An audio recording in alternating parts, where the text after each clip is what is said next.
बिस्मिल्लाहिर्रहमानिर्रहीम। मैं हूं आपका दोस्त सज्जाद अहमद चीमा। नाजरीन, कल का कौमी असम्बली का इजलास बहुत हंगामा खेज था। अब हंगामा खेजी की बजाय हम इसको अलार्मिंग कहें तो शायद ये राइट वर्ड होगा। असम्बली के फ्लोर पे बहुत बड़े बड़े जो लीडरान थे, महमूद खान अचकजई थे, जुनैद अकबर खान साहब मेंबरान जो नेशनल असम्बली के थे, उन्होंने असम्बली के फ्लोर पे खड़े होकर पब्लिकली ओपनली पाकिस्तानी एस्टेब्लिशमेंट को ललकारा है और पाकिस्तानी एस्टेब्लिशमेंट पर ओपनली बहुत संगीन इल्जामात लगाए हैं। महमूद खान अचकजई और जुनैद अकबर खान ने फरमाया कि 9 मई के बाद हमने 25 जो हमारे कारकुनान पाकिस्तान तहरीक इंसाफ के थे उनकी हमने लाशें उठाई हैं। महमूद अचकजई ने फरमाया कि बलूचिस्तान के में इलेक्शन में अरबों रुपए का हेर फेर हुआ है और अरबों रुपए लेके ऑक्शन की गई है, मुख्तलिफ सीटों की ऑक्शन की गई है और करोड़ों रुपए वसूल किए गए हैं। और जो वसूल करने वाले हैं, ये सबसे जो संगीन इल्जाम ये था कि जो वसूल करने वाले हैं वो हाजिर सर्विस जो फौज के अफसरान थे, जिसमें कर्नल, जनरल, ब्रिगेडियर वगैरह शामिल थे। पाकिस्तानी अवाम ने शायद इससे पहले इस तरह के संगीन इल्जामात ओपनली बिल्कुल ना देखे हों। ये तो एक जगह अपनी जगह पे एक हकीकत है, लेकिन हमें ये देखने की भी जरूरत है कि आखिर आज क्या हो गया है कि क्यों इस तरह की बातें, क्यों इस तरह की टोन नेशनल असेंबली के फोरम पे सुनाई जा रही है। नाज़रीन, इसमें दो बातें तो गौर तलब है। एक तो यह है कि जो हमारे बदकिस्मती से हमारी एस्टेब्लिशमेंट का रोल रहा है या रोल जो मंसूब किया गया है अवाम की तरफ से पिछले 75 सालों में, कि हर इलेक्शन में उनकी इंटरफेरेंस जो है अवाम समझती है कि उन्होंने इंटरफेयर करके इलेक्शन को रिग किया है। ये अब निकल के ये अब उगलने के करीब है, ये अब पब्लिक में आ चुकी है बात और हर बंदा हर जगह पे बैठ के ये डिस्कस कर रहा है। दूसरा इसका ये है कि जो अवाम में एक फ्रस्ट्रेशन और गमो गुस्सा पाया जाता है कि अब पाकिस्तानी अवाम के अवामी मैंडेट को चोरी किया गया है और बहुत डटाई से और बहुत बेहूदगी से उसको जो है चोरी किया गया है, इस पे भी एक गमो गुस्सा पाया जाता है। अब ये गमो गुस्सा जो है जो पाकिस्तानी अवाम के मेंबरान हैं, मेंबरान कौमी असम्बली या सूबाई असम्बली, उनके तवज्जो से ये निकाला जा रहा है। ये भी एक अपनी जगह पे एक हकीकत है। बहरहाल ये हमारे ताकतवर जो अदारे हैं, हमारे जो ताकतवर लोग हैं, उनको सोचने की जरूरत है कि वक्त अब बदल चुका है, वक्त बहुत ज्यादा बदल चुका है। अब वो पुरानी जो पैनाडॉल की गोली से इलाज नहीं किया जा सकता। ये आज नहीं तो कल ये इसको एक्सेप्ट करना पड़ेगा और ये एक्सेप्ट होना है, क्योंकि पब्लिक में जब क्वेश्चन अराइज हो जाता है, क्वेश्चन में ही जवाब होता है, सवाल में ही जवाब होता है। अब सवाल जब अवाम ने करना शुरू कर दिया है तो ये वापस नहीं जाना है। ये सोचने की जरूरत है कि इसको किस तरीके से हैंडल किया जाए। लेकिन पाकिस्तानी अवाम का या पाकिस्तान के जो मुल्क है इसका जो नुकसान हो रहा है और इसका कौन जिम्मेदार है, इसका अभी तक कोई भी जो है अंदाजा लगाने के लिए या इसको एक्सेप्ट करने के लिए तैयार नहीं है। हर बंदा, हर पार्टी, हर अदारा ये समझता है कि हमारी ये जिद है, हमने इसको ऐसे ही चलाना है। लेकिन नुकसान पाकिस्तान का हो रहा है और बहुत ज्यादा हो रहा है। एक तो पाकिस्तानी जो इलेक्शन हुए हैं उनके बारे में जितनी ज्यादा धांधली का वावेला मचा है, जितनी ज्यादा रिपोर्टें शाया हुई हैं इंटरनेशनल मीडिया में, मुख्तलिफ फोरम पे, अमेरिका में, यूएस, यूके में, यूरोपियन यूनियन में, हर जगह पाकिस्तानी इलेक्शन की फुल फ्लेज कवरेज हुई है। और इवन के जो अमेरिका के 30 सेनेटर्स हैं, उन्होंने जो बाइडेन जो अमेरिकन प्रेसिडेंट है उनको लिख दिया है कि पाकिस्तानी जो इलेक्शन है इसके रिजल्ट को तस्लीम ना किया जाए, और अभी तक तस्लीम किया भी नहीं गया। ये भी देखने की जरूरत है कि उन्होंने अभी तक पाकिस्तान को इलेक्शन कंडक्ट करवाने पे किसी मुल्क ने हमें मुबारकबाद नहीं दी है। ये एक बहुत बड़ी अलार्मिंग सूरत हाल है। बहरहाल ये अपनी जगह पे एक फैक्ट है, लेकिन पाकिस्तान का क्या नुकसान हो रहा है ये देखने की जरूरत तो ये है कि पाकिस्तान का क्या नुकसान है। हमारे जो हमसाया दोस्त हैं, हमारे जो बहुत गुड फ्रेंड्स हैं, जिसमें चाइना है, जिसमें सऊदी अरब है, किसी बंदे ने, किसी मुल्क ने अभी तक हमको रिकॉग्नाइज नहीं किया है।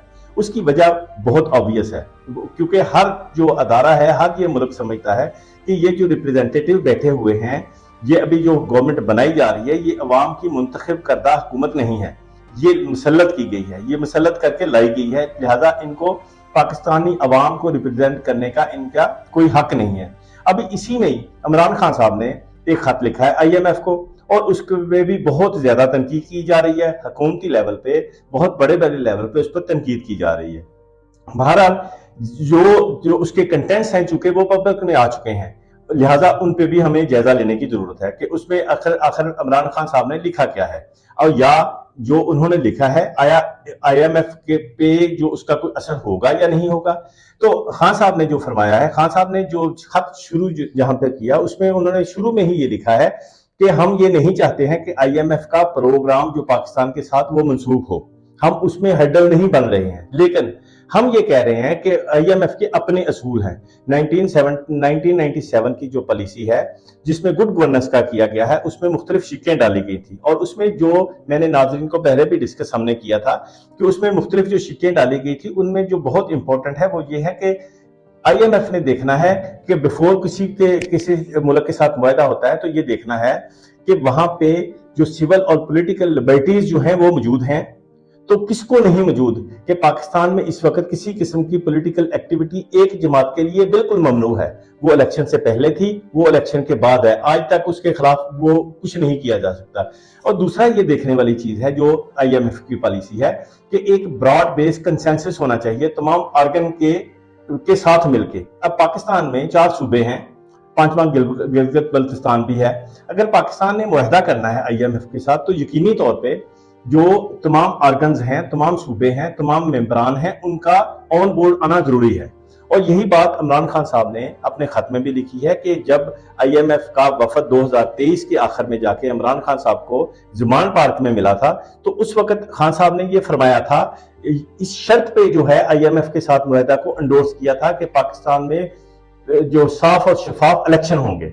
अब साफ और शफाफ इलेक्शन की शर्त पे जो इमरान खान साहब ने मुआहदा किया था या मुआहदे को एंडोर्स किया था, तो अब उन्होंने वो कंडीशन रखी है कि जी मैंने जो आपके साथ कंडीशनल मुआहदा किया था वो मेरा इसके साथ कंडीशन था कि ये इलेक्शन साफ और शफाफ होंगे। लेकिन इलेक्शन तो साफ और शफाफ तो बिल्कुल नहीं हुए। उसमें तमाम रिपोर्टें जो है इंटरनेशनल मीडिया की, तमाम जो इलेक्शंस को मॉनिटर करने वाले अदारे हैं, तमाम की रिपोर्टें ऑन रिकॉर्ड मौजूद है। किसी एक अदारे ने भी ये नहीं कहा कि पाकिस्तान में साफ और शफाफ इलेक्शन हुए हैं। तो खान साहब फरमाते हैं कि जब मेरे आपसे मुआहदे की वायलेशन ऑलरेडी हो चुकी है, तो और अभी एक जो गवर्नमेंट है जो मुसल्लत की गई है, जो अवाम की रिप्रेजेंटेटिव गवर्नमेंट नहीं है, उसको मुसल्लत किया गया है, तो उस जो गैर मुंतखब नुमाइंदे हमारे बैठे हैं असम्बलियों में, जो जालसाजी से हैं, इनको कोई हक नहीं पहुंचता कि पाकिस्तानी अवाम के भरोसे पे या अवाम के लिए कोई भी ऐसा मुआहदा करे। 50 अरब रुपया इलेक्शन में जाया किए गए हैं, $180 मिलियन या 50 अरब रुपए जाया किए गए हैं, लेकिन उसका क्या नतीजा निकला है? उसका नतीजा सिवाय इसके निकला है कि पोलराइजेशन मजीद बढ़ गई है। अभी किसको ये समझ नहीं आ रही, पहले इजलास में जो हंगामा खेजी हुई है, अब किसको ये समझ नहीं आ रही कि पाकिस्तान के हालात क्या होने वाले हैं, तो पाकिस्तान का मुस्तकबिल क्या होने वाला है। ये बहुत बड़ी अलार्मिंग सूरत हाल है। दूसरी तरफ जो KPK में अली अमीन गंडापुर साहब जो हैं, उन्होंने हलफ उठा लिया as a chief minister of KPK। उन्होंने आते ही पहले दिन जो ऐलान किया है अपनी तकरीर में, उन्होंने फरमाया एक तो 9 मई के जो जितने मुकदमात किए गए हैं, याद रहे कि अली अमीन गंडापुर पे भी 9 मई के 9 मुकदमात थे, तो उन्होंने फरमाया कि जिस मुकदमे में सबूत नहीं है उसको 1 हफ्ते के अंदर अंदर उसको खारिज किया जाए, वरना अगर कोई खारिज उसको पर्चे को खारिज नहीं करेगा तो उसके खिलाफ मुकदमा दर्ज होंगे। ये एक बहुत बड़ा ऐलान है। ये एक सबूत तो नाज़रीन सबको पता है कि सबूत तो किसी के खिलाफ कोई है ही नहीं। अगर होता तो ये 9 महीने साल से ये जो चक्कर चल रहा है, आज तक कोई सबूत अदालत में पेश किया गया? बिल्कुल नहीं किया गया। इसलिए जो उन्होंने ऐलान किया है वो भी एक अपने तौर पर बहुत बड़ा है। दूसरी तरफ उन्होंने ऐलान फरमाया कि जी 1 मार्च से सेहत कार्ड जो है हम उसको लागू कर रहे हैं, लंगर खाने और पनाहगाहें खो रहे हैं। ये एक इस तरह की गवर्नमेंट आने की कोशिश कर रही है कि जो पब्लिक के साथ पब्लिक की दोस्त हो, जो पब्लिक की बात करती हो। जो अली अमीन गंडापुर ने जो इमरान खान साहब के साथ वफादारी जो निभाई है, और उन्होंने कहा कि फौरी तौर पर मुतालबा किया पहले अपनी तकरीर में कि इमरान खान के खिलाफ झूठे जितने मुकदमात हैं उनको खारिज करके उनको रिलीज किया जाए। अदरवाइज का उन्होंने फिर छोड़ दिया है। अदरवाइज बहुत अलार्मिंग है जो उन्होंने फरमाया। जो इंटेंशन है वहां पे अवाम की जितना ज्यादा रिजेंटमेंट पाई जाती है, वो अदरवाइज बहुत बड़ी प्रॉब्लम हो सकती है। पर ये सब सोचने की जरूरत है, और उम्मीद है कि हमारे जो ताकतवर लोग हैं वो इस बात को पहचानेंगे, इस बात को सोचेंगे और हजम करेंगे कि वक्त तब्दील हो चुका है। अब ये वक्त रिवर्स नहीं होना है, ये रिवर्स बिल्कुल नहीं होगा। इंटरनेशनल मॉनेटरी फंड का हमारे ऊपर बिल्कुल एक प्रेशर आना है, डेफिनेटली आना है। और जो भी मुआहदा होना है मैं पहले भी गुजारिश करता रहा हूं, अब भी कर रहा हूं, इमरान खान को ऑन बोर्ड लेके करना पड़ेगा। इमरान खान को आउट करके आईएमएफ मुआहदा नहीं करेगा, सवाल ही पैदा नहीं होता। हाँ, ये कर सकते हैं कि केपीके की कल ही गवर्नमेंट तोड़ दें, गवर्नर राज लगा दें, लेकिन नतीजा क्या निकलना है ये अवाम को बखूबी पता है। अवाम का गुस्सा मजीद बढ़ जाएगा और खुदा ना खास्ता कोई ऐसी सूरत हाल ना पैदा हो जाए कि पाकिस्तान को मजीद नुकसान हो जाए। लेकिन बहरहाल हमें दुआ करनी चाहिए कि अल्लाह ताला करे पाकिस्तान में चीजें आईन और कानून के मुताबिक हों और हमें उसको तरक्की याफ्ता देखना नसीब करे। पाकिस्तान जिंदाबाद।